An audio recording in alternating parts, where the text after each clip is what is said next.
자, 채널 제네시스 박 인터뷰 초대석입니다. 오늘은 국세청 공무원 출신 박명균 세무사님을 모시고 귀한 시간 말씀 나눠보도록 하겠습니다. 세무사님. 네. 안녕하세요. 안녕하십니까. 네.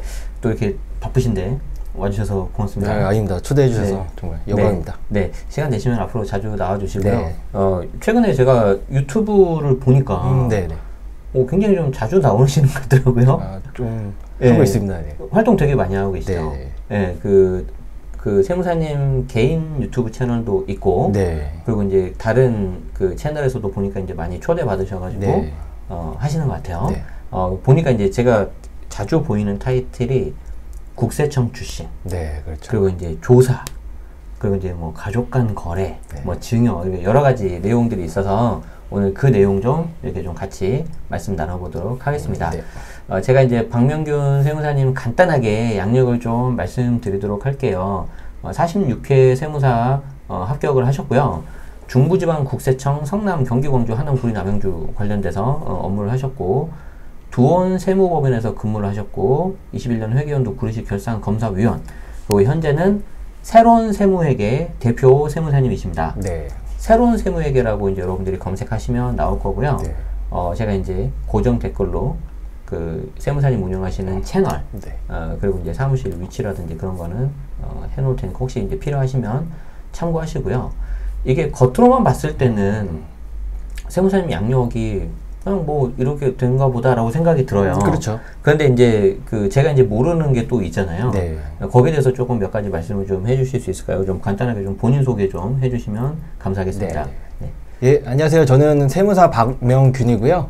일단 저는 세무사 시험을 먼저 합격을 하고 그 세무법인에서 일을 하다가 다시 공무원 시험을 봐서 국세청에 입사를 한 다음에 좀 경력을 쌓고 나와서 지금은 이제 새로운 세무회계 대표 세무사로 이제 개업해서 네. 활동 중입니다. 네. 우리가 그 세무사라는 그 자격증, 전문 자격증을 따는 방법이 제가 알기로 두 가지가 있잖아요. 네. 이제 물론 이제 시험에 합격해야 되는 건데, 그렇죠. 세무 공무원 분들 중에 이제 일정 10년, 20년 이렇게 경력이 쌓이면 네. 일부 이렇게 시험이 면제가 맞습니다. 되죠. 그렇게 해서 이제 실무를 하시고 이제 자격증을 따신 분이 계시는데, 네. 우리 세무사님 같은 경우에는 세무사 자격증을 먼저 따고, 그렇죠.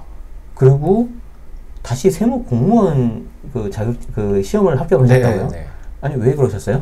궁금해서.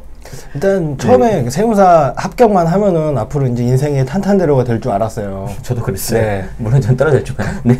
그렇지가 않더라고요, 현실이. 그러다가 네. 이제 세무법인에서 이제 일을 하는데 거기 네. 대표님이 이제 또 국세청 출신이었고 하다 보니까 아예 그 스케일이 다르고 네. 그 경력을 어떻게 쌓을 수가 없더라고요. 그 국세청 경력을. 그래서 네. 다시 그쪽에서 좀 쌓아놓고 그 다음에 나와야 되겠다. 네. 그런 생각으로 아예 다시 시험을 봤습니다. 야, 그러면은 그 어렵다는 세무사 자격 시험도 통과를 했지, 공무원 시험도 통과를 했지, 뭐 그러면은 시험에 대해서 엄청 준비를 잘하시는 스타일이신 것 같아요. 운이 좋았던 것 같습니다. 너무 겸손하신 것 같은데. 네, 그러면은 이제 그렇게 해서 세무 공무원으로 이제 근무를 하시고. 네. 뭐 실례지만 그러면 그 공무원으로서 이제 근무는 몇 년 정도 하신 거예요? 한 10년 정도 하다가 10년 정도? 네, 그래야지 이제 국민연금을 안 내도 되거든요. 네. 예, 그래서 그거까지 채우고 아니 저기 네. 시험을 일찍 합격하신 거예요? 아니면 뭐 얼굴이 동안이신 거예요? 뭐 저는 되게 좀 나이를 좀 이렇게 10년까지 어떻게 했지? 저 46회가 저기 2009년 시험이었거든요. 네. 세무사. 그 다음에 이제 네. 바로 네. 세무사로서는 근무를 많이 안 했어요. 네네. 네, 그럼 이제 곧바로 그렇죠. 공무원으로. 네. 46회. 제가 48회에서 아무튼 자, 편집.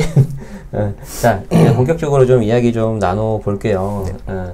자, 제가 이제 드리고 싶은 질문이 사실 그 공무원이면은 안정적인 직장이잖아요.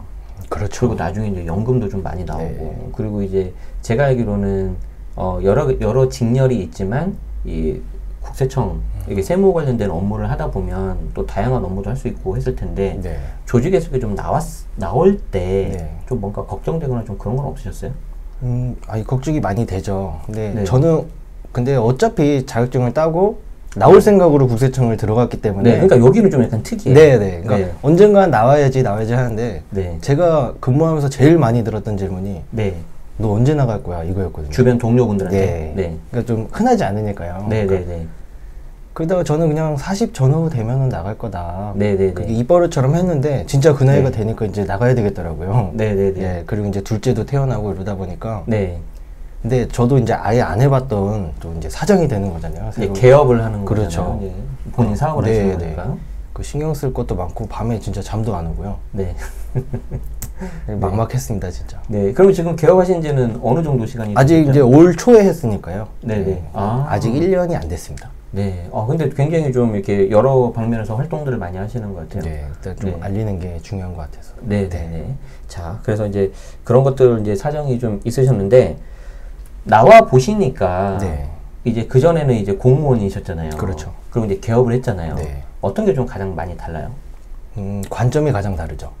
보는 관점? 네, 네. 공무원 때는 네. 무조건 삐뚤게 보게 되더라고요. 삐뚤게요? 네, 어떻게요? 네. 신고서를 보더라도 이거 네네. 뭔가 문제점이 있을 것 같고 비과세가 안 될 것 같고.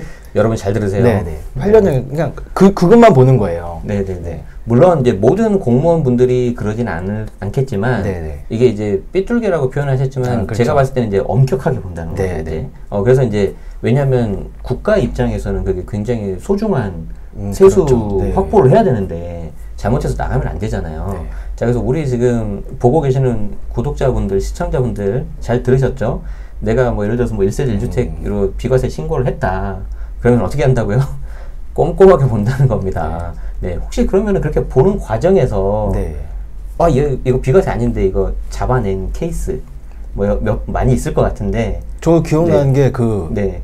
주민등록상 거주가 다 2년 채워져 있더라고요. 네. 근데 이제 저희는 이제 로드뷰까지 다 봐요. 로드뷰. 예. 네.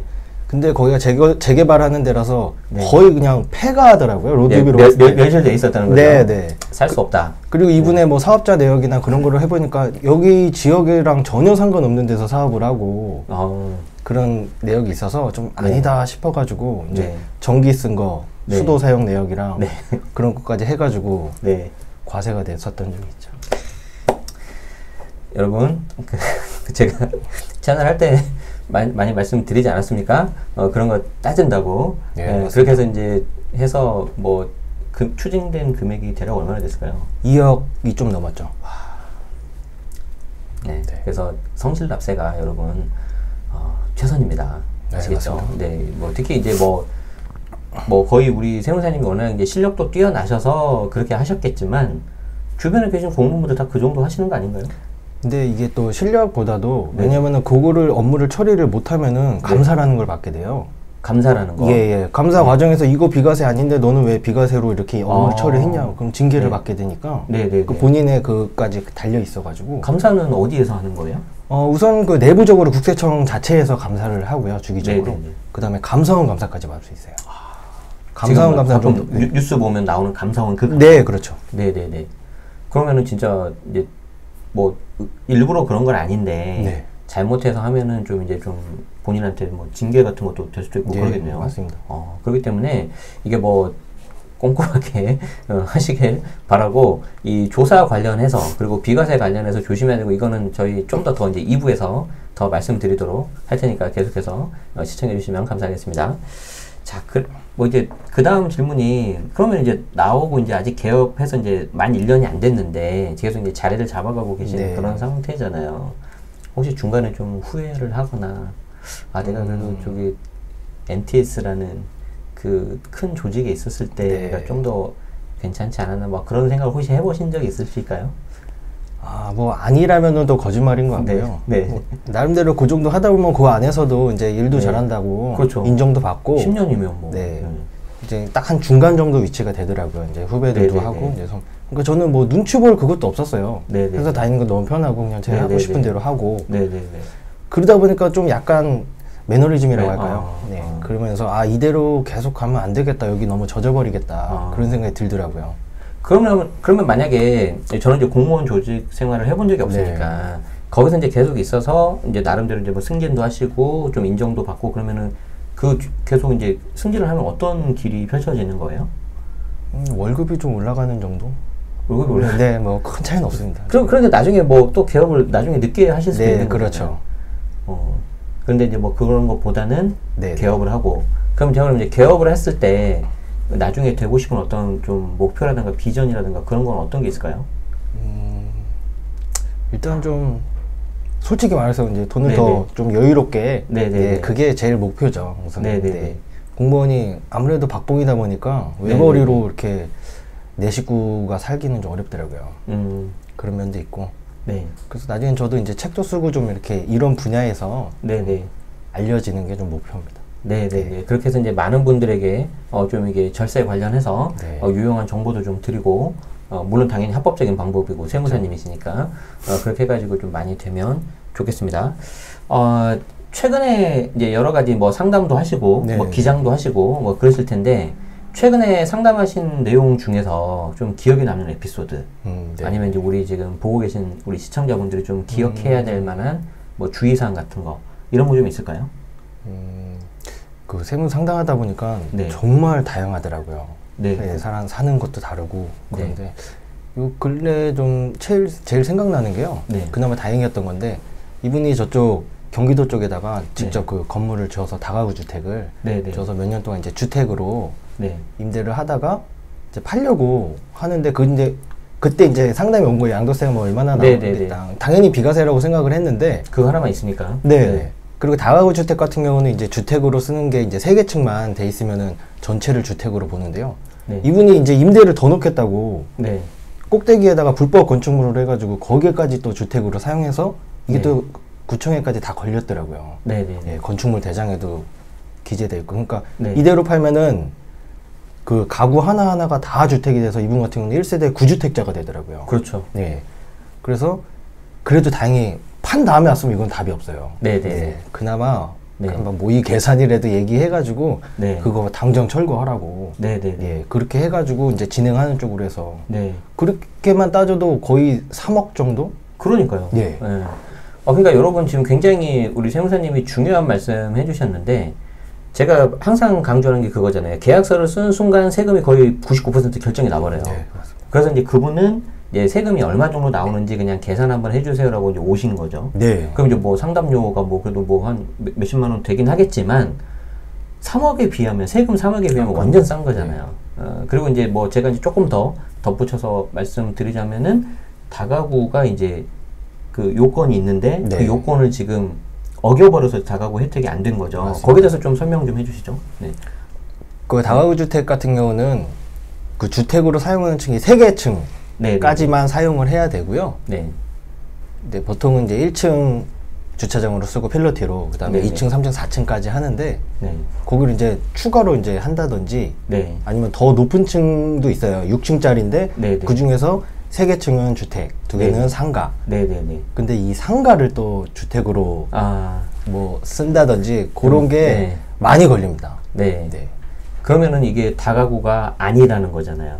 아니죠. 근데 다세대로 봐서 그쵸? 그렇죠. 그러면 이제 주택수가 그냥 호실별로 그냥 다 따져버리는 맞습니다. 거죠. 그럼 당연히 1주택이 아니고 다주택이니까 비과세는 그냥 날라가 버리고. 네. 그 중에 그래도 하나는 비과세 될 수 있지 않나요? 네, 마지막 하나만, 하나. 네, 그거는 본인이 선택할 수 있습니다. 그나마 네. 그나마 그 보유기간 재산증 폐지가 돼서 그것도 네. 비과세가 되지, 그것까지 살아 있었으면은 그렇죠. 싹 다 날아가는 거잖아요. 중과까지 될 때는 엄청났어요. 엄청나죠. 네, 네, 진짜로. 그분은 진짜 그 혜택을 본 거네요. 네, 맞습니다. 네, 그래서 여러분 꼭 뭔가 매도하시기 전에 꼭 이렇게 세무사님 전문가 찾아가셔가지고 사전에 좀 계약서 같은 거 좀 보여주면서 계산 같은 것도 좀 해보시고 그러시면 좋을 것 같습니다.